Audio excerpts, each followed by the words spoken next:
Good morning, happy Tuesday, and welcome to another episode of Tea and Coffee with Paula and Paula Jay. Here we are. Hello, everybody. I'm on the road, as you can probably tell.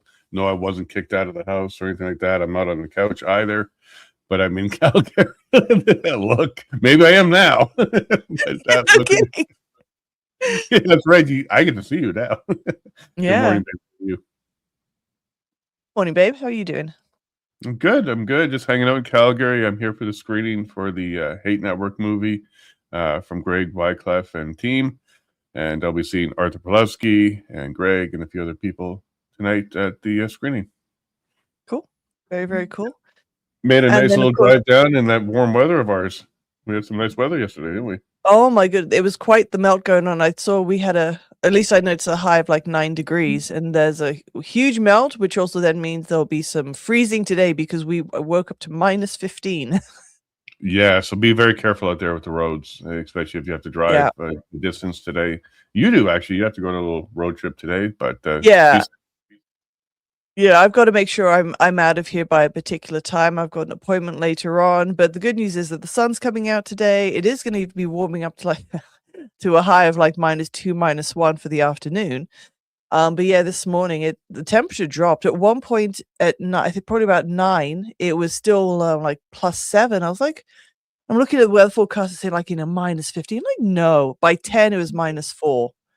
So it had dropped quickly over the course of that hour. And like it says, this morning woke up -15, but sun's going to come out. Solar panels are clear. So we'll get some sun in, which will be nice. Sun's out, guns out. It's Alberta, so I can mean everything. No, how's the homestead? I kind of left yesterday mid-afternoon. How's everything going on over there? Homestead is just fine. Everyone enjoyed, like I says, the good weather. It was not a struggle to get Wilbur out of his pen yesterday. Yesterday he was enjoying it. He was strutting around, chewing on stuff, and like I says, living his good life. All is good. Like I says, temperature was really decent up to like late evening. So yeah, no, we were all good. I don't think we did. You didn't get the chance to do a project that you wanted to get done before you left. No, it was a little bit impromptu of you leaving because it was like, can I organize things to make sure the kids are covered? And then once we could do that, it's like, okay, go to Calgary.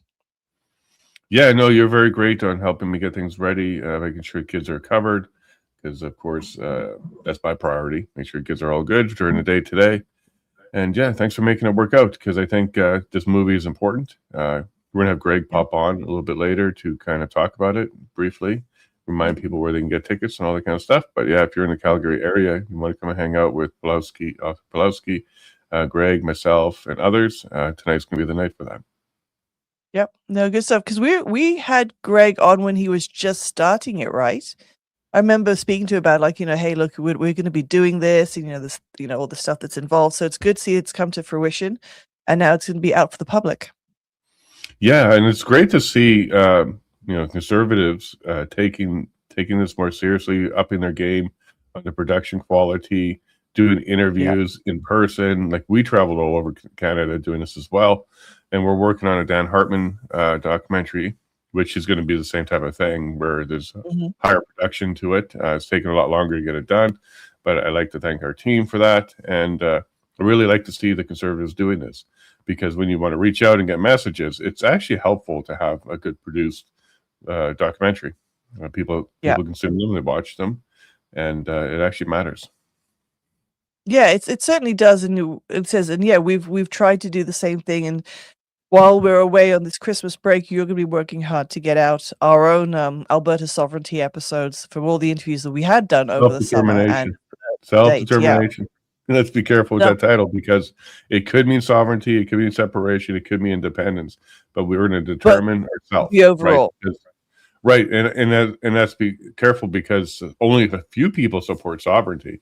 A lot of people support independence and separation and even 51st state. These are all the conversations going on under the umbrella of self-determination.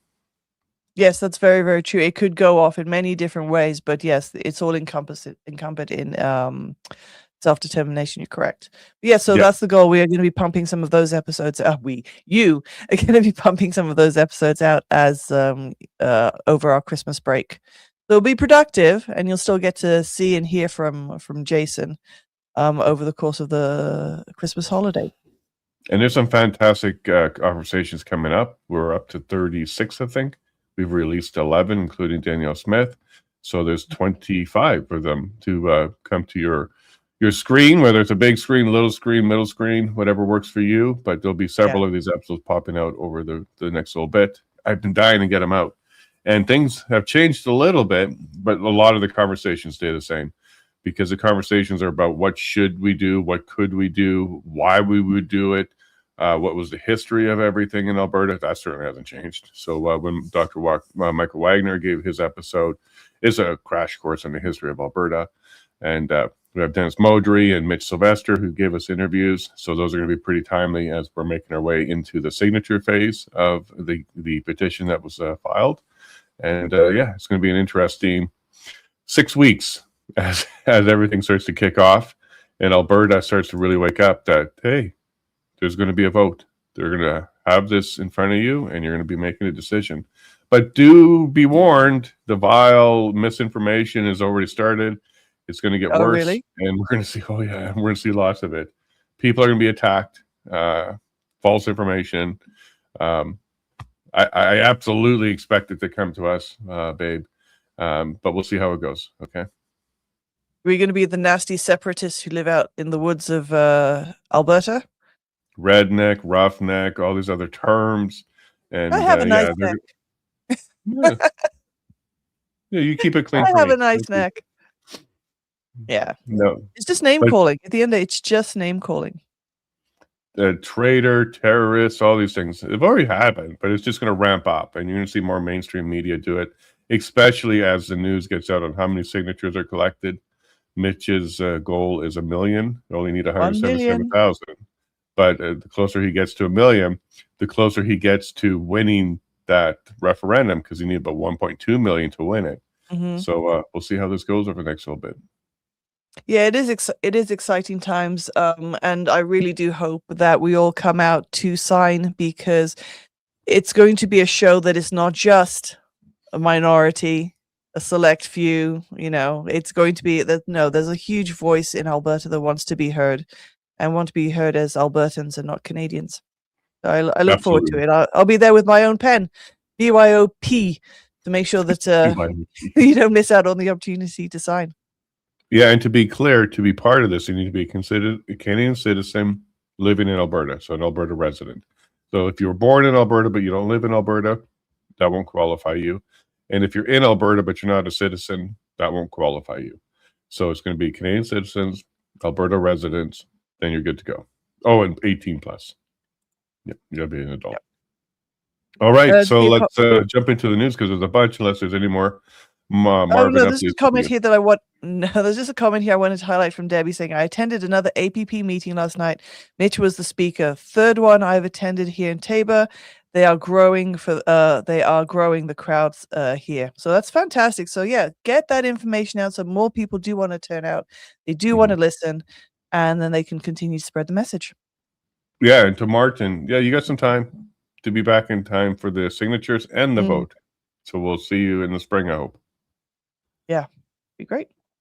Yep. All right, so there's our Martin update. There's the quick little update. Let's go ahead and jump into the news, because there's quite a bit of it. Yeah, go ahead. There we go. I hope you don't mind the format while I'm on the road, but we got to do what we got to do to get this news to you. So where we left off yesterday was nothing to see here, because Mark Carney has brought forward an ambassador to the U.S. who is heavily BlackRock, WEF, and absolutely probably the exact wrong person for the job if you want a prosperous Canada with a great relationship with the U.S. But here we go. He's already appointed this guy. That's one thing I don't like about the federal government, or even our system, is people are appointed. So buddies and pals and friends can get the jobs. Sometimes you hear things like, hey, I'm going to run for leadership. Help me out, and then I'll get you a job later. Well, here's where you're probably seeing some of the payback for the assistance in various ways. So I'm not a fan of that. I'd like to see these positions to be elected, that has accountability, and ensure that the citizens have a say in it. Maybe those could be new things for the new Alberta. Liberal Party here. So I put this video together here Maybe this is obviously AI, folks, so don't go be thinking this is anything other than that. But Michael Ma, who crossed the floor with the CPC to the Liberal Party, he did it overnight. He went to the Christmas party. It was very shady how it happened. He didn't even pay for his ticket. It's reported to the Conservative Christmas party. But what does it take to cross the floor? Is it really, he goes, I'm just trying to represent my constituents, or is there something more to it? Because this is a political risk. It happens where a floor crosser is reelected, but it's rare. It's very rare. More commonly, the floor crosser is not reelected. So something may have happened. Some deal was made. Some commitments were given, but now Carney's one seat away from having his majority. All right, so the Global Edmonton put out this article that the Alberta Teachers Association accuses provincial government of bad faith bargaining. Hate the media. The parts that you leave out is I don't think the provincial government's negotiating in bad faith. In fact, the deal that they offered was accepted by the nurses in Alberta. Same deal. So the teachers union here is pushing harder than reasonable, in my opinion. But in addition to that, my post here is, you are joking, right? Step one, collect $1 million from the BC Federation of Teachers to fight Alberta Bill 2. There's a link on the ATA's website itself. It's called Red Ed 2. It's a bit of a project that they're doing where they show that the BC Federation of Teachers is going to donate up to $1 million to fight Bill 2, which was the notwithstanding clause for the teachers to go back to work, that bill. Step two, run a coordinated campaign to recall 44 MLAs who voted for Bill 2. There's a website, operationtotalrecall.ca. They're up to 21 recalls in the signature stage now, including Premier Smith herself.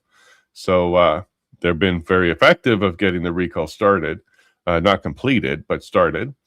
Step three, complain the government you are trying to recall is acting in bad faith. Enough of this. It's time for Premier Daniel Smith and the Alberta UCP party to consider right to work legislation. Because I think it's really silly that they're using the media to complain about the government offering the same deal that the nurses took and calling it bad faith while they're trying to recall everybody using money out of BC. So I think this ATA is pretty ridiculous. I think it's time for right to work. And if teachers had the right to join the ATA or not, or to start up another union, then I think we would see a very different unionized system here for teachers, one that actually represents teachers and does proper negotiation and doesn't spend a bunch of money on trying to remove governments for the NDP, to clear the way for the NDP. As the trustee candidate, what are your thoughts about this? It was very interesting having the conversations about the teachers, with the teachers. I don't know. It's I think children should be, as much as I complain about the quality of the education and the ideology that's being taught, I don't think children should suffer just because there are contract disputes with the teachers. They need to be in school. You had the 3 months of the summer to organize and get this sorted out. And I do think there should be a right to work. That there needs to be things in place to ensure that life goes on, industry continues, and we see it even with the Canada Post and things like that. So I'm not a fan of using media to be lying and to be pushing agenda and to be funding certain things. But no, I think it's right that I do side with the government on this too, getting the teachers back in. I did. And what about the BC Federation coughing up $1 million to fight an Alberta bill crossing a border there? Would you consider that foreign interference in Alberta politics? Yeah, very interesting. Yeah, that's a good analogy there. Foreign interference. It's not an analogy. It's foreign to Alberta, and it is interference. So that'd be the proper term. It's this mess. Too many dirty fingers already, and now a very sticky pie. I don't think that should have happened at all. Doesn't really make sense to go mind your own business in BC. MYOB, go build a port and let our oil come there. We'll focus on that. All right, Alberta Independence Reason, 1802. It's starting to sound like years. Every year, Albertans pay billions into the federal system and get far less back in return. When you add it up, federal income tax, GST, carbon tax, equalization transfer, federal program overhead, hidden taxes, duplicate bureaucracies, and more. Okay. And Ottawa's debt servicing, Alberta is a massive net contributor. Multiple analyses show that once the services actually received are subtracted, the net cost works out to roughly $6,000 per Albertan per year. So here's what the math works out to. We overpay about $30 billion a year. 5 million Albertans works out to $6,000 per Albertan per year. That's not $6,000 per household. That's Exactly, $6,000 for every man, woman, and child. For a family of 4, that's $24,000 a year leaving Alberta, not to improve our hospitals, schools, roads, or communities, but to fund a federal government that routinely works against Alberta's interest. In an independent Alberta, that money would stay here. Those savings can be used to lower taxes for families and workers, improve health care and education, care for our seniors and veterans, pay down debt or building a sovereign wealth fund, invest directly in Alberta's community, in the Alberta communities, or return money straight back to Albertans. Ottawa calls this nation building. Albertans experience it as extraction.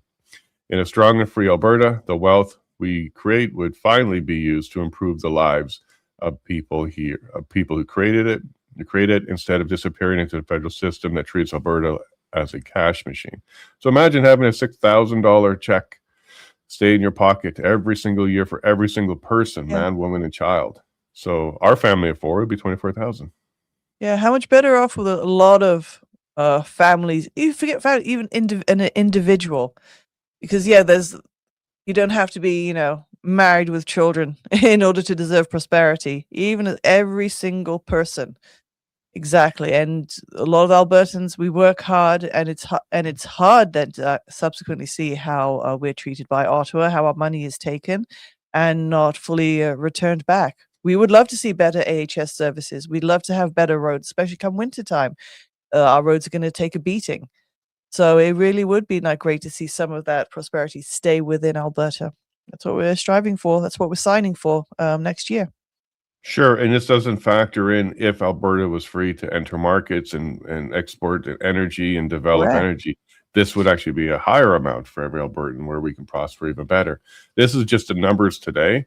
Leaving Alberta and the services coming back, there's a $30 billion difference there. So, and I agree that, Patricia, that would buy a lot of groceries. It would, even with high grocery prices. Yeah, $6,000 per person would buy a lot of groceries. Absolutely. So as we move on to the next one here, here's a graphical representation of the Liberal Party's 1980s campaign slogan, "Screw the rest, we'll take the rest," in action in 26-27. Fed up yet? And here's the equalization payments released by Scott Moe that's coming up for 26-27. 0, 0, 0 for the West. No money coming to the West because they prosper. They're doing better, and the money's leaving those provinces, and it goes all the way to the ones on the East. So if you're looking at how screw the West, take the rest is functioning nowadays, there you go. Zero money for the West because it's all coming from the West. Where do you think these other provinces get the money from? Not each other, because they're all receiving money. It's all coming from the West, and Alberta is one of the massive contributors to this.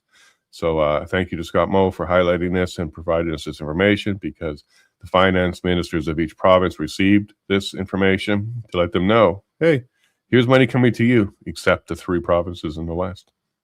Yep. So I think it's time, and we saw some recent stats. BC, I was shocked to see, had about a 37% support for independence already. Alberta's with 36, Saskatchewan with 35. Alberta's certainly growing since that poll happened. But it was interesting to see that a third of people in the West really want to separate from Canada already, all 3 provinces. One would hope that if each province individually is having referendum talks, is having that self-determination conversation within itself, and being more vocal about it to the East and to Ottawa, you would think Ottawa would sit back saying, hey, you know what, why don't we try and see something? Let's revamp our interprovincial deals or that type of thing. But it simply does not seem to be the case. It's like, No, Daddy says no. Well, that's And you just what have to Bruce live with it. Party and others hope will happen because they don't live in these provinces. They live in Ontario, and Correct. Yeah, they do. they like to see Canada get back on track. And one of the ways could be the forcing of a constitutional convention. Maybe Canada turns into a republic, drops a monarch, and creates new deals for the provinces to go ahead and keep them together. That's still a possibility, especially if you have Quebec and Alberta both saying we're gone. Ottawa may be forced into a constitutional convention and redo it. I'm not optimistic that that will happen because I believe Carney's goal is to bankrupt Canada and take the resources for the global elite. But this is one of the paths that could happen. If enough referendums are strong enough, Ottawa may sit down and try and renegotiate a deal. But we'll see. The referendum can't be for the purpose of negotiating a new deal, though. The referendum for the Clarity Act to be compliant needs to be to separate if a yes vote happens. So we'll see where it goes. All right, so Elections Alberta is asking, we're actually not asking anymore. They're going to receive $6.7 million to manage the surge of recall petitions against lawmakers. $6.7 million. So, and there's 21 recalls. So if you do the math, currently the frivolous recalls are costing Albertan taxpayers approximately $320,000 per recall. Yeah. When the recall is unsuccessful, my suggestion is the applicant should reimburse the taxpayers. This is absolutely ridiculous. So if they keep going, this bill can go up to $13, $14 million to go ahead and address these recalls when they're not necessary. They shouldn't be happening. So I think these recalls are going to lead to recall reform, where the reason for recall is going to have to be approved, possibly by a court, because it should be about the individual, something they did wrong, something that's been proven, something to do that was illegal or against public trust, breach of public trust, not because they lawfully and legally voted against, for a bill that was lawful and legal. There's absolutely no reason for these recalls to exist for the stated purpose, which is they voted for Bill 2, so we want to remove them. Bill 2 was a legal bill. Voting for it is their job. I don't think that should qualify for a recall. Yep, I agree. Yeah, but there's a cost right now, $320,000 for each of them. All right, so we had quite the episode on Saturday. Our Muslim values, Canadian values. It was a good panel. We have Tiana here who couldn't make it because she works in the oil fields in Texas and she got called into work. But we had Nadine Wellwood jump in and join us on that conversation. This is a very popular episode. People are very happy that we had these conversations because we need to have more of these conversations because there's a lot of people who are recognizing that our values are being replaced. And with Mark Carney saying Muslim values are Canadian values, it really started this conversation because is it? Are Muslim values Canadian values? So if you watch this episode, the consensus was no, it's not. And the main reason is the Quran isn't an accepting scripture. It's absolutely wants to replace, annihilate, and even behead people who do not agree or believe in it. So there's some things that Arthur Pulaski brought up. Yeah, there's a lot of things that Arthur Pulaski brought up from the Quran itself, read some passages from it. And yeah, it's quite eye-opening to understand that in the Islamic religion itself, it's meant to remove everybody else. So that was an eye-opener for a lot of people, I'm sure. Yeah, don't worry, we'll just get more politicians swearing on it, even though it's not their religion. You're talking about Mark Miller there, swearing on the Quran when he took the Secretary of Parliament position. Give your head a shake. And he's now our Minister of Canadian Culture, Identity and Affairs or something like that, Culture and Identity. So I'm sure that's going to go well. But yeah, so watch that episode. It's online everywhere.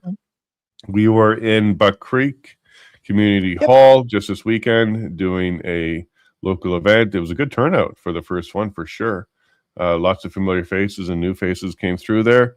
And this will be a regular thing. So we as the Levine Show, likely will be at this local market once a month to meet some people, have some conversations, answer some questions, especially as Alberta independence is ramping up and signatures are happening. I'm sure people are going to have a lot more questions. So If you're in the Brazo County area, keep an eye on the Buck Creek Facebook page, and we'll let you know when. But once a month, we should be there providing information, and it was a good turnout. Yeah, I believe the Facebook page is Buck Creek Association, and if you're interested, this Thursday is game night, 6 till 8, and there may be some punch to share some Christmas cheer. Yep. And Jason Kenney, he's back at it again. He's really helping Alberta make the decision. So thank you, Jason Kenney, for pushing us out of Canada. But he's highlighting here earlier this week, Trump mused about reimposing tariffs on potash imported from the world's largest source, Canada. Days later, he has lifted tariffs and sanctions on the world's second largest source of potash, the Belarusian dictatorship, one of Putin's client states. I'm so sick and tired of MAGA North crowd apologizing for Trump's constant attack on U.S. allies and his simultaneous fawning over brutal authoritarian regimes. I found this one really, really tone deaf and unnecessary. And here's my post back to him. Kicked out Carney. You are blaming Canadians who have zero political power for the decisions of Carney and Trump? This is a new low, even for you. How about stop kissing Carney's butt and hold him and his elbows up nonsense responsible for the trade troubles? Because if Trump has decided not to work with Canada, it has absolutely nothing to do with anybody that Jason Kenney would label as MAGA North. It's how in the world do people that support Trump or support a stronger Canada have any influence on what's happening on the trade markets for potash? They don't. So what Kenney's doing here is he's trying to blame a small minority group for the troubles that are even their responsibility. This is a new low for him. I think he should stop deflecting from the actual problem, which is Carney. Carney needs to be a good negotiator and actually do trade with the U.S. instead of trying to make more problems. But the whole reason Saskatchewan went to Washington ports was because BC wasn't working with them and Carney wasn't working with them, and they need to get their product to market. So I was annoyed that Jason Kenney's blaming a small fringe minority group of people for the problems caused by Ottawa and that work being done there. So I was annoyed by that. Yeah. This is what Jason Kenney does, though. He blames others, and he won't hold the right people accountable, including himself. Look at that little Ukrainian flag. That's not helping Canada's wealth in any way, shape, or form.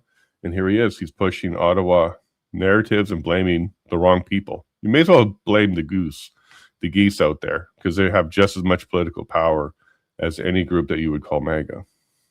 Yeah. And there's that episode I was talking about. Do check it out. And it's leading to another conversation. It looks like December 27th will be the next mashup. And it looks like re-migration will be the main topic there.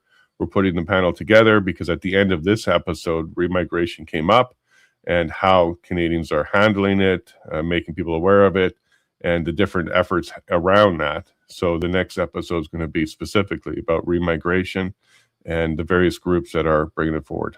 So do tune into that one. And we see one of our guests there, so thank you very much. We'll be popping you on the screen shortly here. So now we're kind of catching up in the news here. So this post is about Australia and the tragedy there. And if you've seen this video, you'll see a man, he turns out to be a Muslim man, who's disarming with his bare hands one of the shooters in Australia. So this is the whole point here about this one, is he had to use his bare hands because Australia disarmed themselves. So this post here is reminding Canada, do not let the government take your firearms. The United Kingdom and Australia now have near total civilian firearm bans, yet criminals and terrorists have continued to obtain and use weapons illegally. These policies have left law-abiding citizens disarmed, while those intent on violence remain deadly. What we have seen today, so this is a few days ago, in Australia is deeply troubling. A member of the public was forced to intervene with his bare hands to stop an unarmed attacker. He's a hero. That kind of bravery should never be required, and it comes with enormous, often fatal risks. Public safety should not depend on luck or heroism alone. A society that completely disarms responsible citizens places all trust in the state to arrive in time, something history shows is not always possible. An armed, trained, and lawful public is not the problem. Disarming citizens while criminals ignore the law is not the solution. It's deadly. And I do want to point out here that it took 20 to 30 minutes for the police to show up to deal with this situation. And if half the people that had cameras that were filming things had a firearm, this probably would have saved a lot of lives. So the point of this post is a disarmed society is a vulnerable society. And no laws are going to stop the criminals and the terrorists. By definition, they're criminals. So they're going to avoid and not listen to the law. And if they're terrorists, their whole intent is to terrorize. So no legislation ever is going to stop that. All it does is it disarms the people that could have helped. So yeah, violence still occurs. I mean, the UK have seen this, that they have no guns either. So what do? They have stabbings instead. Like the number of knife attacks over the decades in England is shocking. And so, like then, violence is still, if someone wants to be violent to another person, they will make it happen. And it's just showing that we also need to be able to have the right to defend ourselves too. Yes. So on that note, we got Greg Wycliffe hanging out with us. He's going to talk about his show tonight. And hello to Matt. So Matt, we're going to give Greg the floor for a little bit to let us know about his screening tonight. And Greg, thanks a lot for joining us today. Yeah, absolutely. Can you guys hear me okay? You sound great. Yep. Awesome. Yeah, so the documentary I'm screening today, essentially people are asking me what it's about. And I tell them ever since I've joined politics that people have tried to call me names. They've tried to call me names. They've tried to mischaracterize me, mischaracterize my beliefs. And it started with the People's Party in 2019, to give people context. And back then, we wanted to reduce immigration. We wanted to kind of cut the numbers in half in terms of the people we welcomed into the country. For that, it was very unpopular in 2019, and I got called Hitler. I got called neo-Nazi, and I got to see the impact of propaganda on the Canadian public up close and personal, going door to door. I would even have a volunteer who was Cuban or from India, and people would say, well, I still think you're a horrible, vile racist. And I saw this phenomena, I dug deeper, and I realized that there is a governmental organization, a government-funded organization that is kind of at the core of this sort of name-calling and smearing right-wing Canadians for having pretty reasonable opinions, like wanting to reduce immigration, which is a lot more popular these days, wanting to reduce immigration. But yeah, the documentary sort of covers this phenomena. And I think it's super important because so many right-wing Canadians are intimidated by this. They're intimidated by being called names, by being mischaracterized. And sure, sometimes it's the CBC. Sometimes it happens in academia, where the academic institution itself might take it upon itself to cancel a professor or take their job away. Sometimes it'll happen even in the public school system, where a public school teacher will be kind of punished for voicing the wrong opinion in a classroom. And we also see it even just with teachers or parents who say the wrong thing about transgenderism in school. They will kind of be attacked in an almost systematic way. So the documentary is called The Hate Network, and it documents how various institutions in Canada target, censor, and smear Canadian citizens who disagree with the ruling ideology. There is a specific group called the Canadian Anti-Hate Network, which the documentary sort of revolves around. But as some people say in this documentary, this government-funded organization sort of operates as a smear factory to smear people on the right wing. And it's also revealed that they have connections, or a judge has even said in their judgment that they are connected to, or they assist the violent Antifa movement. And that's probably not a good use of our tax dollars to support this smear factory called the Canadian Anti-Hate Network. So it's exposing that, and I hope that there's more or less three goals of the documentary. Number one is to discredit the Canadian Anti-Hate Network, so people do not take them seriously. People, do not feel intimidated.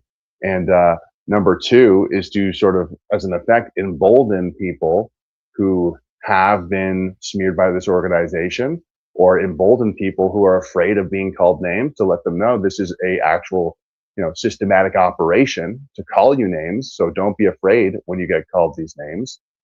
And then number three, it's actually to appeal to people outside of the echo chamber, to appeal to people who are, maybe more of a centrist, maybe more on the fence, and to show them, like, this is the pitiful state of free speech in Canada right now, where people who are just regular Christians, regular concerned parents, they are getting their lives ruined for voicing their opinion.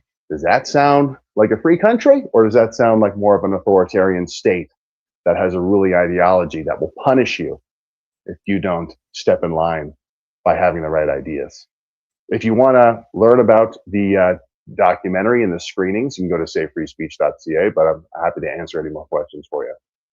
Well, first, I want to commend you for the efforts. Ever since Bill 63, you've been working hard to expose this kind of stuff. With Bill 9 going through Parliament right now, things are getting bad.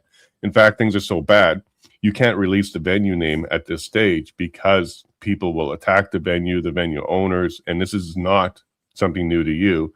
This has been happening all over the country, even in Alberta.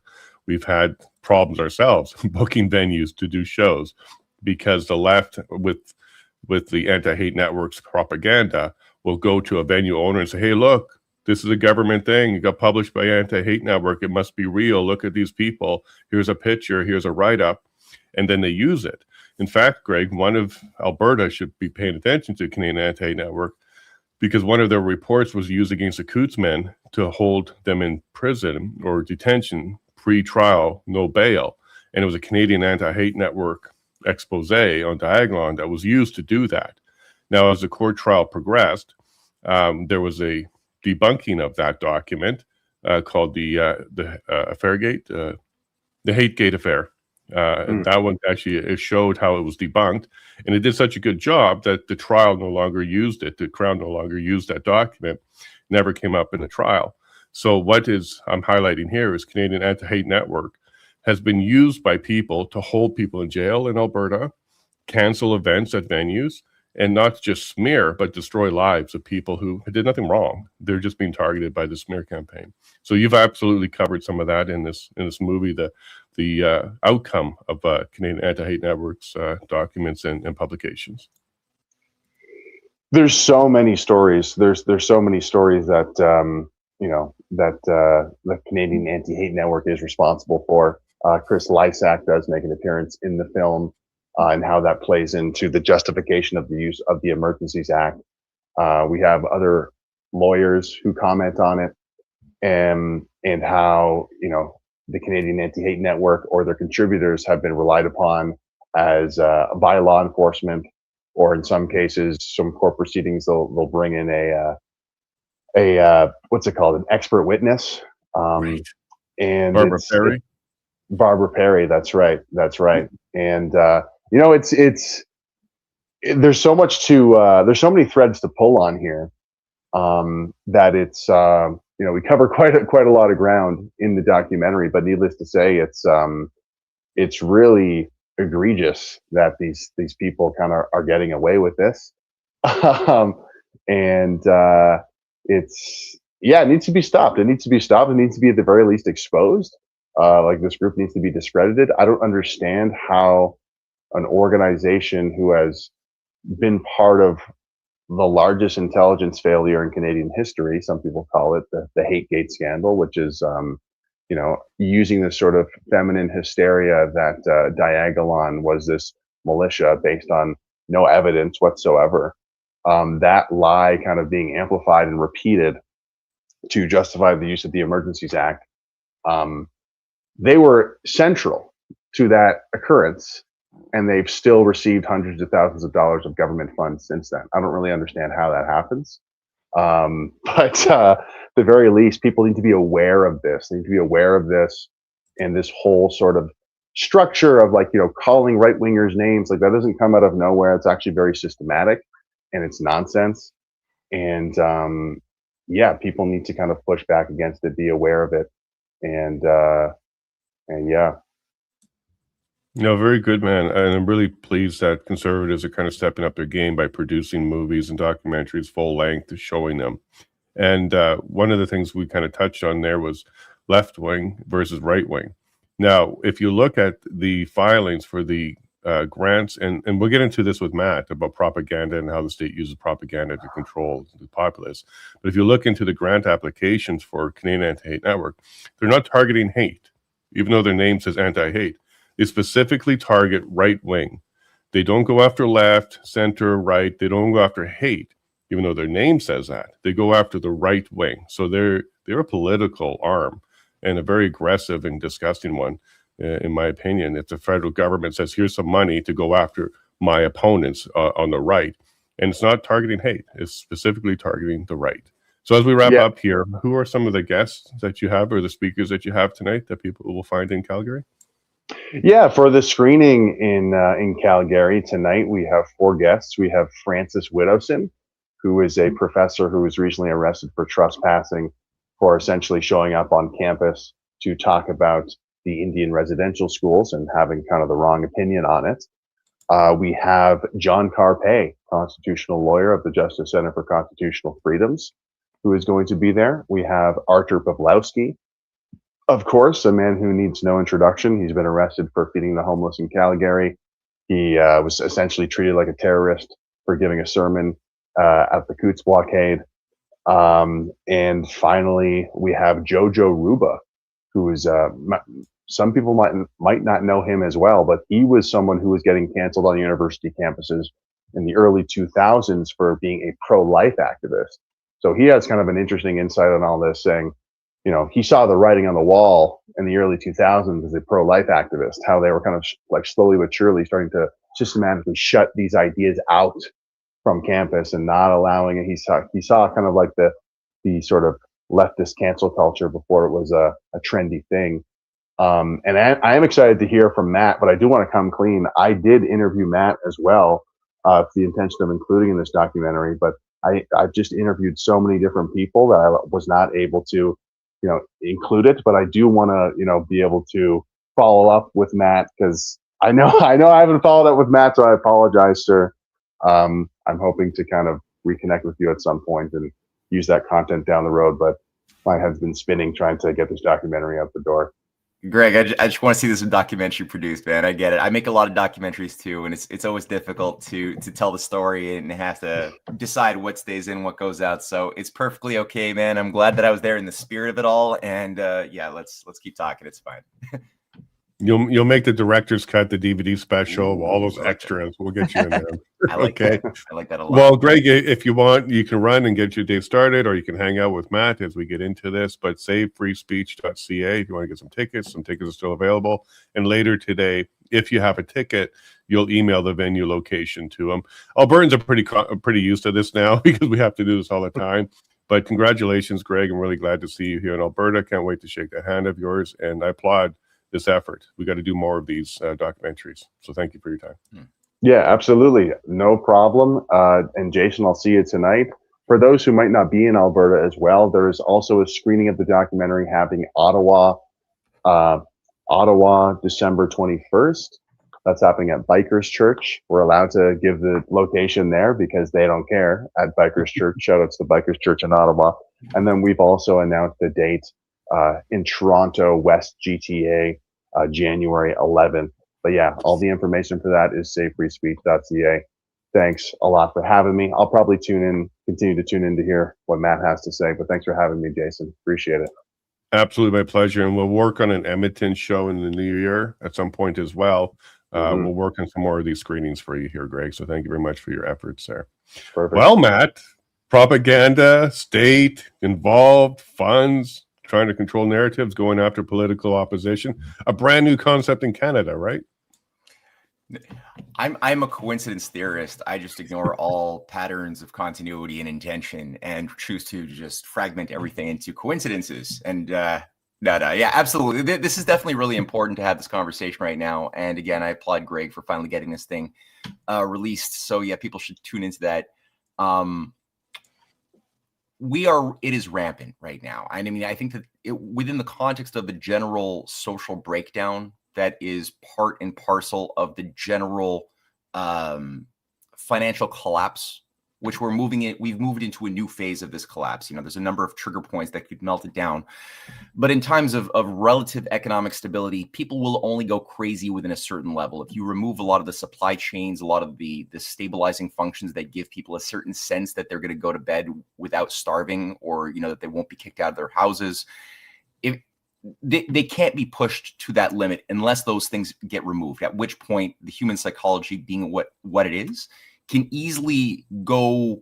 If people are on the brink, they will easily be pushed over the brink. And the thing about counterintelligence operations throughout history that people don't pay nearly enough attention to is that they capitalize on these polarizing oppositions of pushing people on either left or right to extreme versions of themselves that will be then completely controlled by the exact same managers who are playing this left versus right game. We saw this earlier on. We actually made a documentary called, what do we specifically called it? It was NATO, the Five Eyes, and the Ugly Truth of CSIS. It's a pretty hardcore 30-minute video that we made last year. Just going through the role of these, like what is behind the organizing principle of NATO itself? Why did NATO employ unreconstructed Nazis, fascists from Italy, from France, that never went to jail, were never punished in Nuremberg, but were given new assignments under the helm of Allen Dulles at the CIA of Lyman Lemnitzer, whom JFK fired and who was later made the head of NATO, in order to manage what became known as the secret army apparatus, managing, ironically, these hard right fascists from World War II were now managing Maoist, Leninist, anarchist cells of liberation groups in Germany, like the Red Brigades, who were carrying out assassinations against high value targets like Aldo Moro, or the Prime Minister of Italy, who was trying to do something very important to end the Cold War, or JFK himself. Things like the Weather Underground, which was a nominally Maoist, Leninist terrorist cell, also not just that were planting even public bombings, like public mailbox bombings all across the USA. We had something similar as an MO with the FLQ, the Front de Libération de Québec, which was also doing the same thing, planting mailbox bombs, terrorizing the population, and doing what? Justifying greater captured state clampdowns. So the states themselves that became increasingly captured by these very same agents that were on the one hand pushing these terrorists were then seeing a population in terror, asking for their securities to be reduced, their freedoms to be reduced for their securities to be increased. So today we have a similar MO, and our documentary goes through Pierre Elliott Trudeau's work in protecting and incubating these terrorist groups in the 60s, 70s. The origins of CSIS itself, which is another important ugly blemish on Canadian intelligence history. When you actually look at like what caused that, we go through exactly how that happened, because one of the key figures, who was Pierre Elliott Trudeau's shadow, Michael Pitfield, was basically had to put lipstick on a pig. And when the RCMP was found to be culpable for managing many of these FLQ groups in the 1970s, the FBI was doing something similar with their other groups, like the Black Panthers that had been infiltrated, and the Weather Underground. But when this was discovered by the RCMP, even to the point where the major media outlets in the 70s that people can see the archives for online, the scanned newspapers, were providing funding, weapons, directives to these groups. When that all became public, I guess our news media was a little bit more competent in the 70s. They had to do a massive PR campaign. They did the same thing with the CIA. This was being revealed in the U.S. Church Committee hearings the same year, 74, 75. That was revealing the illegal abuses of the CIA internationally. CSIS was being revealed, carrying out these abuses as part of the broader Five Eyes inside of the U.S., Canada itself. And so the RCMP was carrying out these abuses, or the special agency within the RCMP specifically. And then they created CSIS as a civilian front in 1983 to basically move all of those things that they kept doing under a new branding just at the same time that they were creating the NED, the National Endowment for Democracy, to take over a lot of the functions of what the CIA had been doing, assassinating, doing covert operations, village pacification programs, regime change, under the name of democracy, of course, internationally. That all became given to the National Endowment for Democracy as a nominally civilian group that was admitted by their the head, I think it was Weissman, in 89 or 90, saying that everything that we do today openly is what the CIA was doing 20 years ago covertly. And this is the head of the NED who admitted that. So there was a broader coordinated rebranding. It wasn't just a Canadian thing. It wasn't just an American thing. It was a broader Five Eyes thing, and it was tied to NATO. So today, I mean, if you look at it, we've got a lot of the same recipe book being brought back yet again. We know that we have the recent Ramanullah Lachenwall shooting in Washington, D.C. We know that Lachenwall was himself a member of what's called the Zero units in Afghanistan, that were the most brutal CIA-directed Green Beret adjacent village pacification units that were part of the counterterrorism operations that carried out like the night raids. You heard the stories of the brutal massacres of entire villages in Afghanistan that were suspected of harboring, let's say, one or two terrorists. By what intelligence? Who knows? Because it's all covert anyway. You're not allowed to see any evidence of anything. But the people assigned to go in and kill everybody, men, women, and child, were these Zero units. So what type of psychological cases were produced by people or through people like Lachenwall, who was brought into it at the age of like 17 for 10 years and then brought into the United States in order to carry out these shootings? God only knows what sorts of handlers, what sorts of case, but it should have definitely come up on the radar. He was definitely under observation even when he was in the USA, so nobody should have been surprised. Despite that, it happened, and what sorts of consequences are the effects of that? You know, we had similar things in Canada as well, where we had this attempt at creating a Canada Day bombing in Victoria in 2016. Who was part of that? Well, it was two white, idiotic, low IQ Canadians who were radicalized into becoming hardcore. Oh wait, do I have a mic issue here? No, you're good. Okay. These two Canadians who were recruited into a terrorist cell, but a provincial judge had to throw their case out a year or two later because it was discovered that every member of their 12-member cell, every member except them, were tied directly to the RCMP. Every single member that radicalized them, trained them, gave them the propaganda, gave them the actual instructions on how to make the bombs, the directions on where to put it, when to use it, everything. So total entrapment. The case was thrown out. This is on record. So this again implies that those techniques and tricks that were used in the 60s and 70s to terrorize the population didn't disappear over the years. They continued on. We're seeing also on the right wing things like the FBI in 2018 were revealed through leaked documents on WikiLeaks. Were funding the Atomwaffen SS white supremacist right-wing network under Joshua Caleb Sutter in the United States. They gave out over $280,000 over 15 years to recruit and promote a hyper perverse notion of patriotism, of nationalism that was supposed to recruit more and more jaded, conspiracy-minded young people into this more radicalized, perverse version of a revived Nazism in lieu of actually having a healthy nationalism.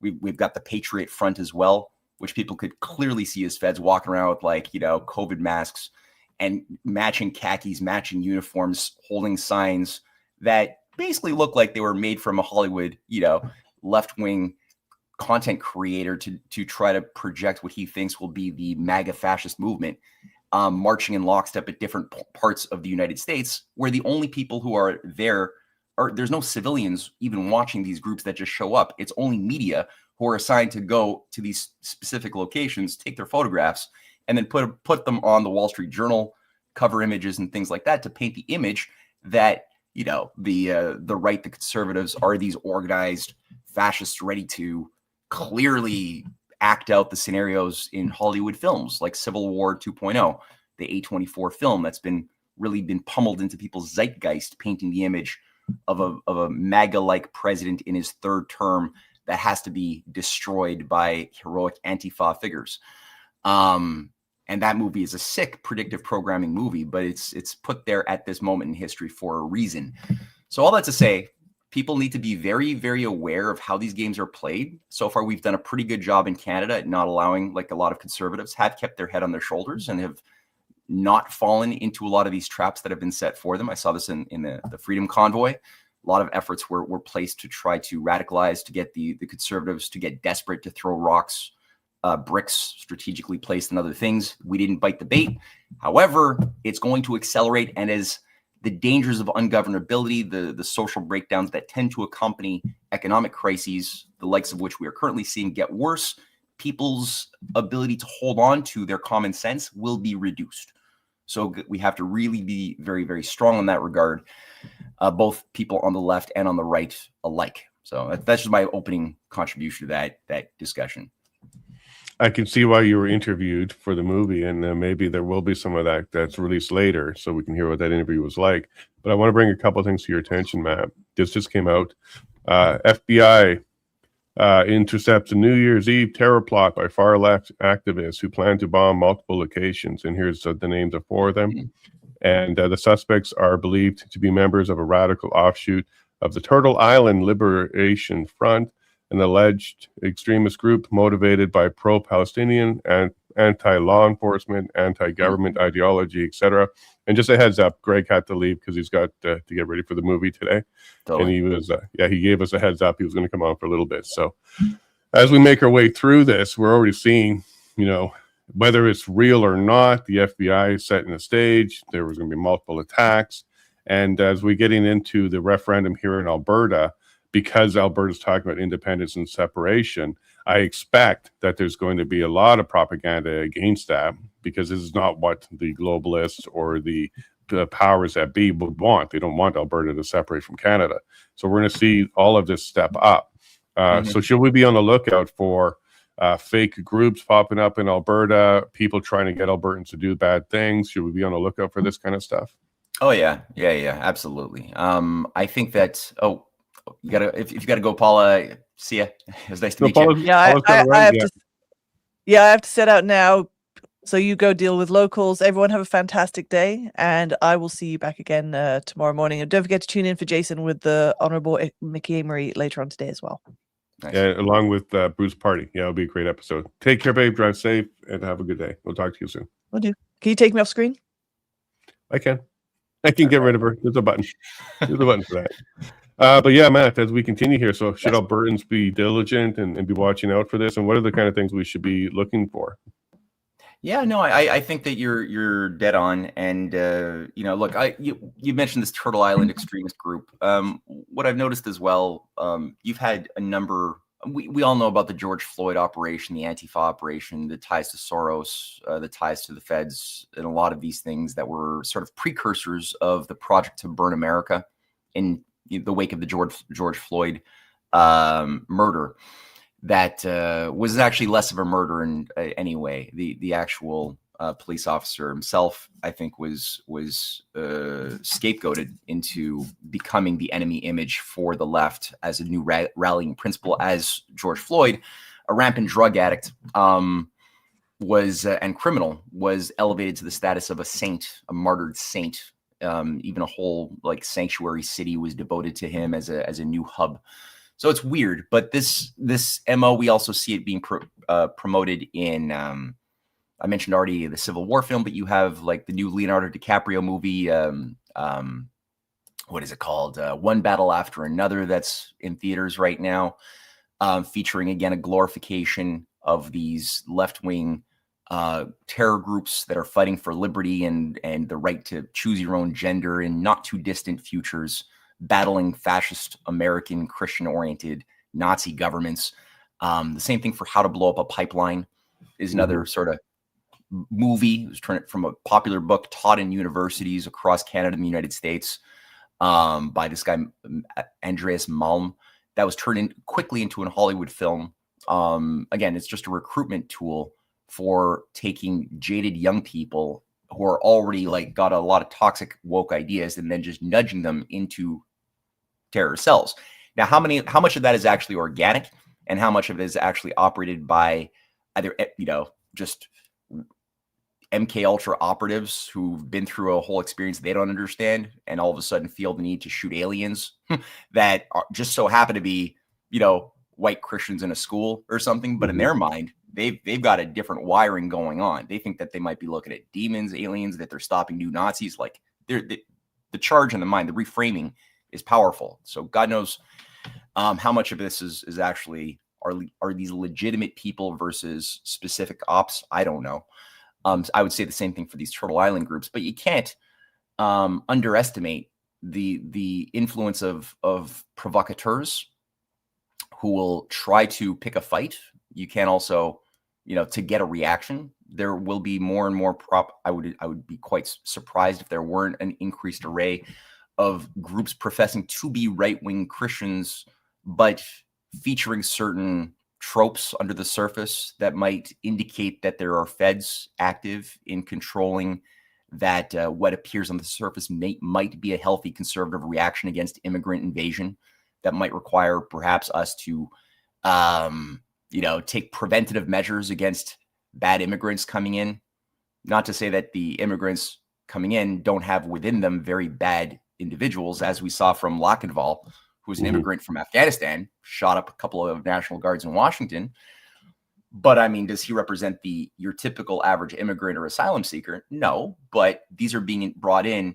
And so we always have to be aware of how that we can't be tricked to generalize. If we've got a group that we're part of that's trying to overly generalize a group as a whole to be our enemy, immigrants as a whole to be our enemy, Muslims as a whole, Chinese as a whole to be our enemy, without differentiating what I'm talking about, something everybody can access an understanding of, which is the CIA, CSIS, intelligence ops that both created the worst expressions of these various groups. It was the CIA that created Al-Qaeda to begin with in the 1970s, 80s, pouring in hundreds of millions of dollars of U.S. taxpayer money into incubating, radicalizing madrasas that we did justified by, the idea that we have to stop the Soviets. And these are going to be our freedom fighters to stop the Soviets as they get sucked into their own Soviet Vietnam in the form of Afghanistan, which Zbigniew Brzezinski had said was the greatest success of his career, was the funding, the growth of radicalizing Islamist groups that were able to then create militias against the Soviets, but then became their own Frankenstein monster. And it's not like we then said, oh, it's a Frankenstein monster, let's stop using it now that the Soviet Union is gone, has dismantled. We didn't say that. We actually kept on providing sources and resources and funding and directives for these groups, who we then relabeled. Well, first we justified, they were used to justify our bombing of Iraq, of Afghanistan into the Stone Age, two nations whom have had nothing at all to do with 9/11. That's a whole story unto itself, who was really behind 9/11, which we don't have to get into. But afterwards, we started utilizing the NED cover operations to promote regime change under the name of democracy against Libya, Egypt, Syria, other nations of the Arab world that was known as the Arab Spring. And who were the groups that we were labeling in the Western media as defenders of liberty and freedom groups in Syria and Libya and beyond? It was the Libyan Shield, the Al-Nusra Front, that were being labeled free, anti-Bashar Assad, liberty-loving Syrians. Well, who were these groups? They were openly Al-Qaeda in Libya, Al-Qaeda in Syria, that were being repackaged and rebranded under Obama to be sold as the groups that would receive U.S. support in favor of spreading democracy. That just resulted in more ungovernability, ironically, more terrorism. Surprise, surprise, the terrorists get more money, more weapons, and the nations that they're operating within are destroyed with lives wiped out. So these are people who no longer have lives, whose children who saw thousands of people dying in front of them, who have no hope, no understanding of what's really shaping the world. Are they going to be inclined to be, moderate, reasonable human beings, as they grow up? Probably not. Not if they've been through the Gaza experience, not if they've been through the sort of civil war for 10 years that the Syrians have been through.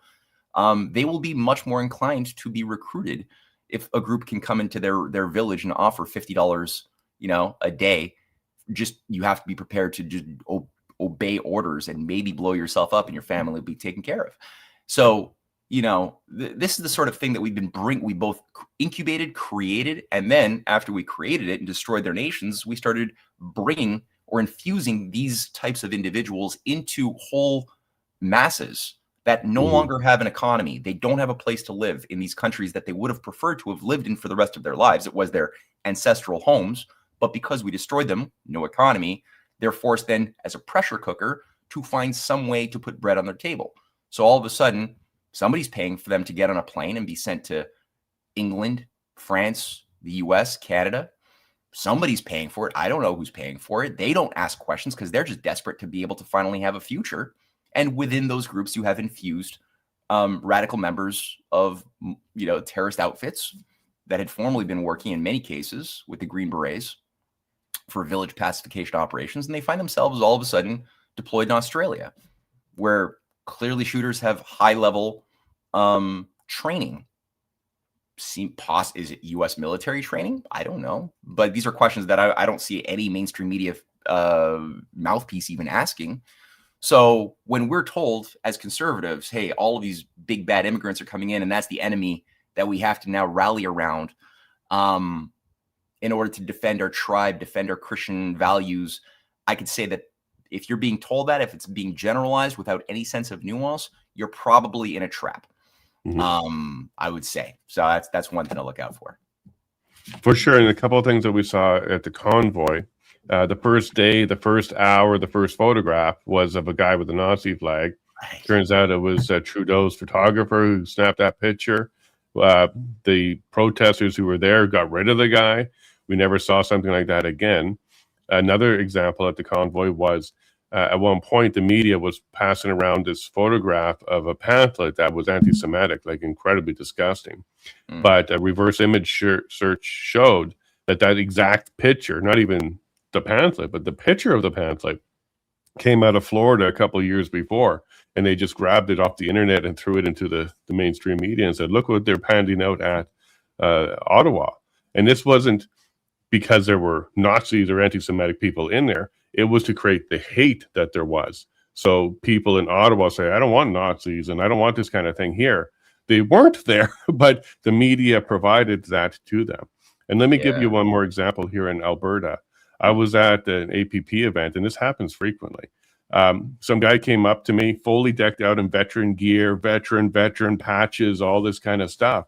And he comes up close to me. He's like, hey, look, we are ready to take up arms against any resistance to independence. What do you think about that? I'm like, you're in the wrong spot. You're talking to the wrong guy. This is absolutely not what this is about. This is about education, about prosperity. So I think you're at the wrong place. This is not what people are talking about here. So you need to leave. And that happens frequently. Like somebody comes up like that, all wearing the patches and the gear and that kind of stuff. I guess playing the part. And then the last example I'm going to give you is in Coutts. So they had undercover operators go in there and basically say, hey, fighting against the government is sexy. I like a guy with a gun and all this kind of stuff. And then there was some chatter going on that ended up putting some men in jail for a long period of time. They didn't actually do anything, but some of them talked about, hey, yeah, that's kind of cool. And yeah, I know how to shoot a gun. And because of that, bada boom, bada bang, they got a narrative of armed resistance coup, going to take out the government. And we saw what happened with the Coutts men. So these are the things I think everybody needs to be aware of that does happen. And we should be watching out for it, because you'll have somebody in the crowd at a rally. And this happened in Ottawa. Hey, let's go storm the parliament. I think that'll be the right thing to do. But the entire crowd's like, who the heck are you? Absolutely not. We're here for something completely different. Hey, everybody, look, this guy is a provocateur. So we need to watch out for these kind of things. I think it's very important at this stage of Alberta independence getting to that referendum that we're all aware of that. There's going to be, like you said, possibly a group that calls themselves Christian separatist or something like that, and they're going to play the role, but they're not really part of it, and they're there to taint and give a bad image. So we should be expecting this to come, is my guess on this would be. Yeah, absolutely. We cannot be naive on this stuff. Your examples are perfect. In my documentary, I go through a lot of other examples too, like the Fed involvement in directing the Gretchen Whitmer kidnapping case, which again was complete feds. It was the Michigan 12 or whatever they were, is this right-wing militia. I think maybe one or two guys was not a Fed of the 12. They were all Feds, who, surprise, surprise, this plot to kidnap the governor and then storm the Michigan Capitol building was subverted, thank God. And, but in the mind of most leftist readers of the Wall Street Journal, they have no idea of any of this. They just think, the noble Feds had intervened to stop another case of right-wing terrorism right at the time that Trump was seeking to overthrow the U.S. government in the worst case since the Civil War. But then the figure, Michael Duantono, who was the FBI bureau chief for Michigan at that time overseeing that operation at the beginning of 2020, was then rewarded by giving a new assignment as the bureau chief of Washington, D.C. for the FBI, where he then oversaw the January 6th operation, which had bountiful, I don't think I need to tell your audience, but the whole thing was packed in by those kinds of rabble-rousing Feds calling for the takeover, the violent storming of the Capitol building, including, frankly, when you look at the videos of Nick Fuentes on the microphone, telling everybody we have to storm the Capitol. Now's the time. It's now or never. And he's really inflaming the passions. Now, as it turns out, people generally didn't even bite the bait, and they had to recreate a whole new story to color the collective imagination about the violent takeover that didn't actually happen even close. But the evidence of it all was clear. And, we have influencers as well positioned within even the alternative media circuit who people think they can trust because they're not categorized amongst the official old guard mainstream narrative shapers of the mainstream corporate media. And because they're not a part of that, we're told, oh, well, now you could trust them. It doesn't mean that they're not still, whether they know it or not, agents of influence who are playing their role. As I just brought up, Nick Fuentes, who's being massively amplified as an influencer to help rally and give a voice to the disenfranchised conservatives around, getting back to our healthy tribalism, our healthy white nationalism, our healthy, understanding that these immigrants are definitely the problem that we all have to rally around, and who's being called out by Tucker Carlson, who's got more views, 20 times more views than CNN and Fox News combined, but he's still an underdog, alternative media voice calling out Nick Fuentes as a Fed. And then Nick Fuentes is calling out Tucker Carlson as a Fed. Both of them are providing limited hangouts, very correct information that would prove that both of them actually have been and always have been Feds. But then they're doing it in a way that is a controlled game where they're controlling the narrative and then coming to a healthy reconciliation where now you could trust both of them because they've both revealed things and they've controlled the narrative, how the reveal would happen. And now they recombined in some weird alchemical reworking of the mass psyche where all of a sudden people who thought that they knew, they thought that they had taken in the information and thought that they could pass judgments, no longer even trust their own minds because they're now seeing these weird absurdities in front of themselves, reconciling, and people are giving up the power of their own reason in order to, based on how these multi-layered contradictory games are being put into the narrative space, really messing up the heads of influencers, whether it's in Canada, the USA, in England with the Unite the Kingdom, new Templar recruitment drive, which is everywhere. Like that's a serious thing with certain Mossad operatives who are openly like Mossad operatives like Tommy Robinson who are overseeing and championing that crowd. It's just people need to be strong. That's my basic lesson. I think it's your lesson too. We got to be more strong mentally than we've ever been going through what we're about to go through. And if Alberta's going to have a chance, it's got to be because you have real qualified leaders who don't lose their power of judgment going into this. Yeah. And as we wrap up with the public here, I just want to bring your attention to, we're in a different game too, because social media. All right. So I did a post here. It's go time because Elections Alberta said, okay, we've got the application. We're now taking the next step. And immediately I received 3 identical posts from different accounts. None of them are identified. None of them are blue check marked. And they all say the exact same thing. Oh, wow. The one that was ruled unconstitutional, wasn't it unconstitutional? It was unconstitutional, though. All at the same time. They got the same numbers of likes. All yeah. So now we're dealing with bot farms that are already trying to go against this. And like we're seeing this, and this all just happened like instant. As soon as I put the thing up, boom, boom, boom. 3 of these posts almost identical with their messaging.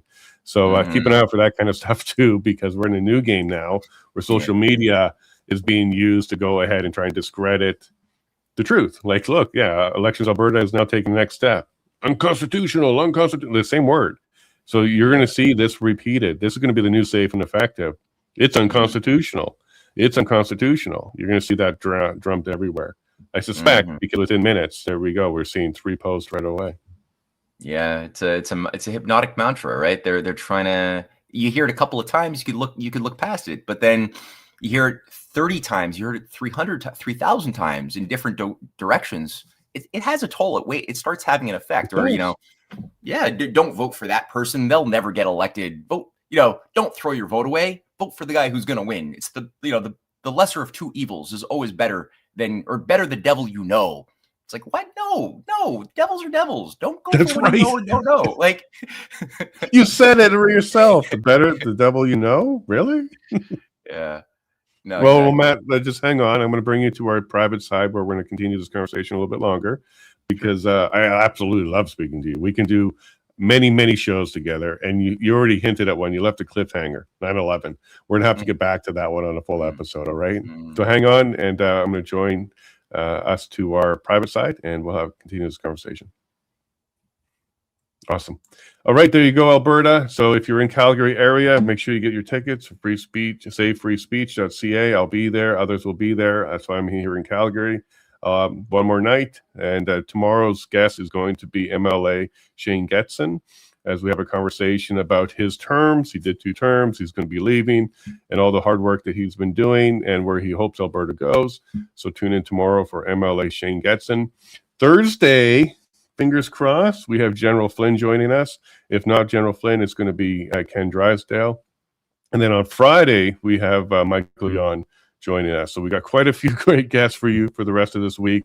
So stay tuned to all of that. And yes, Paul is correct. This afternoon, 2:30, live with Honorable Mickey Amery, who's the Justice Minister of Alberta and Attorney General, along with Bruce Party. We'll be talking about Bill 13 and 14, the statements out of the UCP party about guns and Castle Doctrine, and the recall and how it's being abused. So it'll be a great episode. We got 30 minutes with Mickey this time, and not 15, but 30. So tune in at 2:30 for that episode. Well, folks, have yourself a wonderful day. I hope you stay safe out there. It's going to get slippery. So take care of each other. Love you all very much, and God bless.